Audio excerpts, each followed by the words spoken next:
movie in Mill Creek's Dangerous Babes set is 1970's Weekend with the Babysitter, a movie that writer, producer, and star George Carey also made 1 year earlier in 1969, simply called The Babysitter. This time around, he's a 90-year-old movie producer named Jim, with a sort of young wife who is not pleasant to be around. How about me? She could afford to lose a few hours. We spent months together when all I can get is a grunt out of you because you've got your nose stuck in some script. Now I've got something I want to do. You want me to drop everything, go someplace with you? Well, that's not fair, and I'm not going to do it. Okay, stop dramatizing. Well, why in the hell shouldn't I work all the time? I can't talk to you anymore. You take so many pills, you're in a daze. It's like talking to a stump. Stop it! He starts chatting up Candy, the babysitter, who has arrived at their house in error, and they soon get into a discussion about how movies don't treat hippie freaks with any kind of class or authenticity. You really turned me on. We should make the scene together sometime. What's the matter with that? Oh, brother, you're kidding. No, I'm not. Tell me what's wrong with it. Nobody talks that way. Hippies do. You know, long hairs. Young people. Younger people. Nobody talks that way. Well, I didn't write it. I'm sorry. Forget it. There's an alcoholic beverage montage.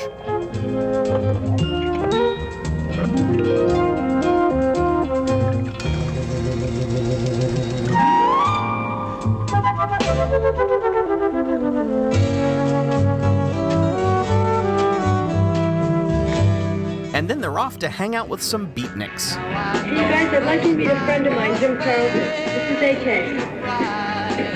They all approve of him immediately because any friend of Candy's is a friend of theirs. And then there's awkward old white man dancing.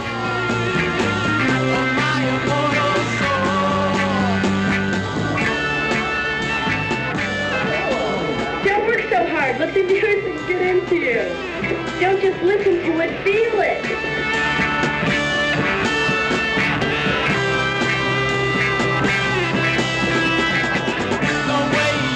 Later, we get to watch him learn how to smoke a joint.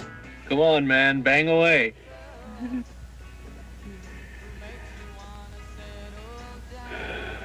Oh my God, man, no, not that way. No, you just blew away enough gas to put us all around the block. I'm sorry, I didn't know that you It's were... cool, man, it's cool. It's really cool. Come here. And then that results in him acting super white and old. She danced the fandango on her turn. Mr. Carlton, you're home. Home. You'll wake the neighbors. Home?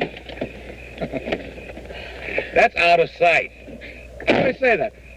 Out of sight. Very good, Jill. Grand. To hell with the neighbors. They're all Philistines and money changers. Then for some reason, clown music plays as he learns how to ride a motorcycle for the first time.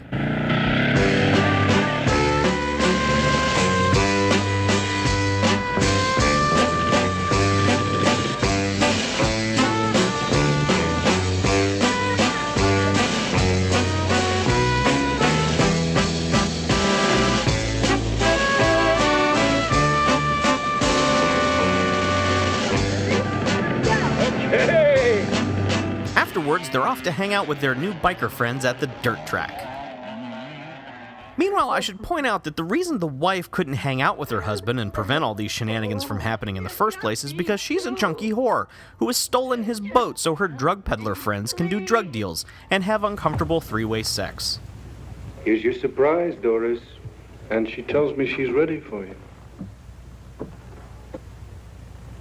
Anyway, we're now an hour into the movie, and Dude has put on his green outfit because that's what teenagers love. He finally gets the hint that she wants his hot wrinkles all over her, and he starts undressing and, it's just, hey, remember when there were motorcycles in this movie? Let's watch those again.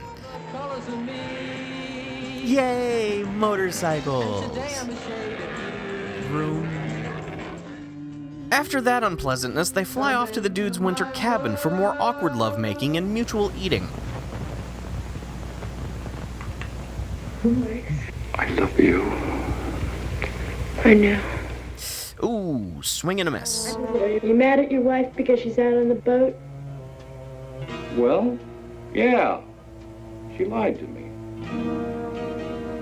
She told me she was going down to her mother's for the weekend. Well, how the hell do I know she is now with some guy? He asks the nude teenage babysitter he's been having sex with all weekend. Meanwhile, the junkies on the boat have all split off into factions and are now fighting one another.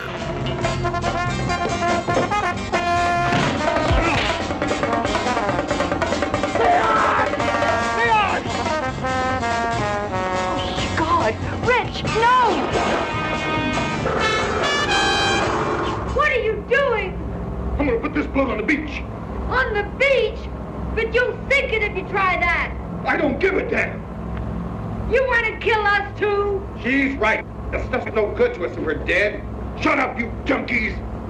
I don't listen to junkies. I may be a junkie, Rich, but I'm no fool. Okay, whatever. Let me take it in. I'm giving the orders around here. Jim has ditched Candy at this point and is in hot pursuit of his wife and his boat. When he sees that they're heading for shore, he calls his newfound biker friends who show up, string up the bad guys, and then have a heroin fight?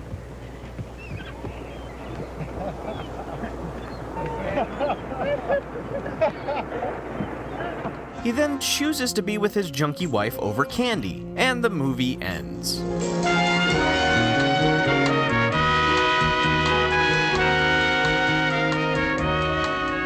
Ciao, baby.